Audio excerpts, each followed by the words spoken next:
প্রিয় শিক্ষার্থীবৃন্দ, এমসি স্কুলের পক্ষ থেকে সকলকে অনেক অনেক শুভেচ্ছা এবং অভিনন্দন। আশা করি তোমরা ভালো আছো। আজকে আমরা পঞ্চম শ্রেণীর বার্ষিক পরীক্ষার প্রস্তুতি নিয়ে কথা বলবো। তা আমরা বার্ষিক পরীক্ষার প্রস্তুতিতে যে অধ্যায়গুলি আছে তার মধ্যে গুরুত্বপূর্ণ একটি অধ্যায় হচ্ছে শতকরা, অর্থাৎ নবম অধ্যায়। এই নবম অধ্যায়ের একটি গুরুত্বপূর্ণ সৃজনশীল, যেটি পরীক্ষায় আসার মতো এরকম একটি সৃজনশীল প্রশ্ন এখানে লিখে রেখেছি। সেটি নিয়ে এখন আমরা কিভাবে সমাধান করা যায় সেটি দেখব। তাহলে সমাধান,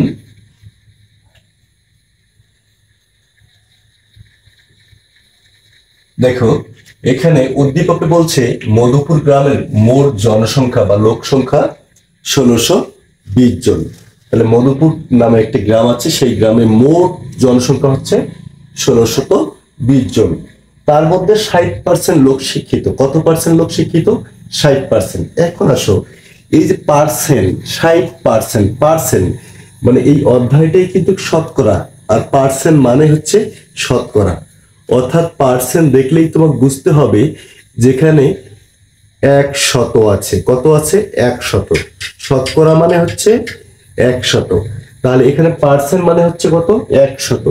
তাহলে ৬০% মানে ১০০ জনের মধ্যে হচ্ছে কতজন? ৬০ জন। যদি ৫% থাকতো তাহলে ১০০ জনের মধ্যে কত পার্সেন্ট? মানে ১০০ জনের মধ্যে কতজন? ৫ জন। তাহলে এখানে ৬০% লোক শিক্ষিত। বলছে ওই গ্রামের শিক্ষিত লোকের সংখ্যা কত? ওই গ্রামের শিক্ষিত লোকের সংখ্যা কত? প্রথমত যে বিষয়টা, এখানে ৬০% বলতে আমরা কি বুঝি? তাহলে লোক শিক্ষিত, তাহলে ৬০% লোক শিক্ষিত, অর্থাৎ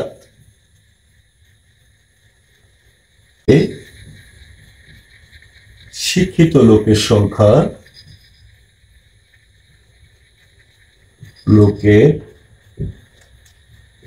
সংখ্যা, সমান হচ্ছে ৬০ জন।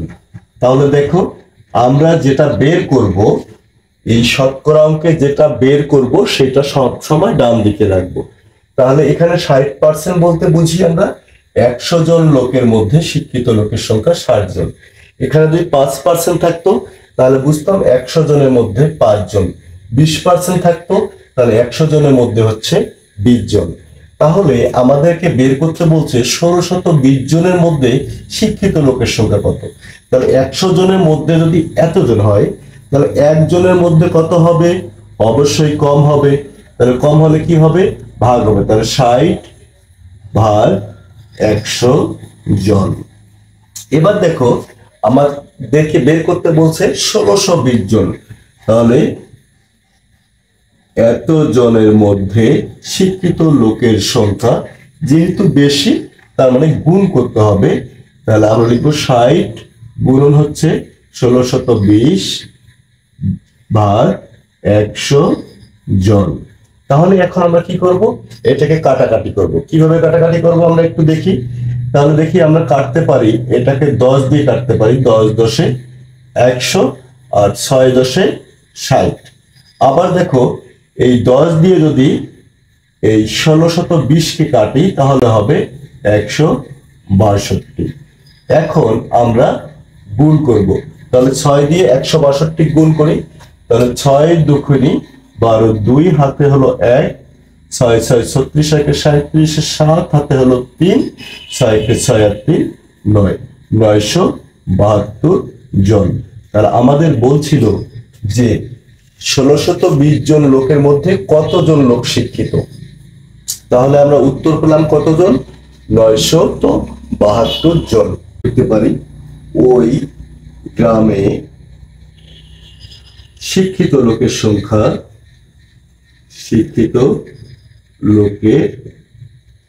সংখ্যা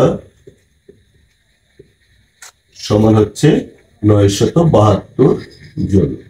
এখন দেখো আমরা খ নম্বর সমাধানে যাব। খ নম্বরে বলছে ৭৫% লোক শিক্ষিত হলে ওই গ্রামের লোক সংখ্যা, শিক্ষিত লোকের সংখ্যা কত হতো? তাহলে খ নম্বর বলছে কত পার্সেন্ট? ৭৫%। ঠিক একইভাবে আমরা করবো। এখানে ৬০% লোক শিক্ষিত, অর্থাৎ হচ্ছে ১০০ জনের মধ্যে ৬০ জন। এখানে 75% লোক শিক্ষিত বলতে আমরা কি বুঝবো? 100 জনের মধ্যে 75 জন। তাহলে 6 নম্বর সমাধানে আমরা লিখব 75% লোক শিক্ষিত, লোক শিক্ষিত অর্থাৎ 100 জন লোকের মধ্যে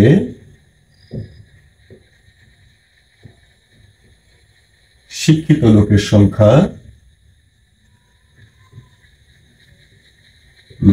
সংখ্যা সমান হচ্ছে 75 জন। এখন দেখো আমি বলছিলাম এখানে পার্সেন্ট মানে হচ্ছে 100, তাহলে 100 জনের মধ্যে 75 জন। এখানে যদি 10 থাকতো তাহলে 100 জনের মধ্যে 10 জন। এখানে যদি 20 থাকতো 100 জনের মধ্যে 20 জন। তাহলে এখানে 75% আছে, তার মানে 100 জনের মধ্যে কতজন? 75 জন। তাহলে একজনের মধ্যে কতজন হবে? একজন লোকের মধ্যে শিক্ষিত লোকের সংখ্যা, তাহলে 75 ভাগ 100 জন। এবার বলছি 75% লোক শিক্ষিত হলে ওই শিক্ষিত লোকের সংখ্যা কত? শিক্ষিত হলো ওই গ্রামের শিক্ষিত লোকের সংখ্যা। তাহলে ওই গ্রাম বলতে এই যে গ্রাম আছে যে 1620 জন, তাহলে 1620 জন লোকের মধ্যে শিক্ষিত লোকের সংখ্যা, তাহলে কত হবে? 75 গুণন 1620 ডিভাইডেড 100 জন। এগেন আমরা কাটাকাটি করব, 4 25-এ 25 দ্বারা কাটি, তাহলে হচ্ছে 4 25-এ 100, 3 25-এ 75। এখন 4 দ্বারা আমরা 1620-কে কাটবো, তাহলে 4 দ্বারা 1620-কে কাটলে হবে 405। তোমরা একটু 4 দ্বারা 1620-কে ভাগ দিয়ে দেখবা, তারপর আমরা গুণ করে নেব। 1 3 4-এ 12, তাহলে কত? 1225 15 জন, তাহলে 1215 জন। তাহলে ওই গ্রামের যদি 75% লোক শিক্ষিত হয়, তাহলে ওই গ্রামের লোক সংখ্যা, তাহলে ওই গ্রামের শিক্ষিত এখানে লিখতে পারি। সুতরাং ওই গ্রামে শিক্ষিত লোকের সংখ্যা সমান হচ্ছে 1215 জন। তাহলে দেখো আমাদের উত্তর কিন্তু হয়ে গেল। আমাদের এখানে ক নম্বরে বলছিল ওই গ্রামের শিক্ষিত লোকের সংখ্যা কত। এখানে দেখো 60% কিন্তু বলে দিচ্ছি, তার মধ্যে 60% লোক শিক্ষিত। আমরা উদ্দীপক অনুসারে এখানে করছি ক নম্বরটা, যে 60% শিক্ষিত অর্থাৎ হচ্ছে 100 জনের মধ্যে 60 জন, একজনের মধ্যে কত, এবং যত জনের মধ্যে আছে অত জনের মধ্যে কত। তারপর দেখো আমাদের বের হয়ে গেছে। এবার বলছে কত পার্সেন্ট? 60% না, 75% এর মধ্যে।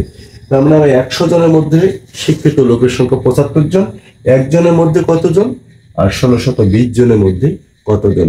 তাহলে এই ছিল আমাদের ক নম্বর এবং খ নম্বর প্রশ্নের উত্তর।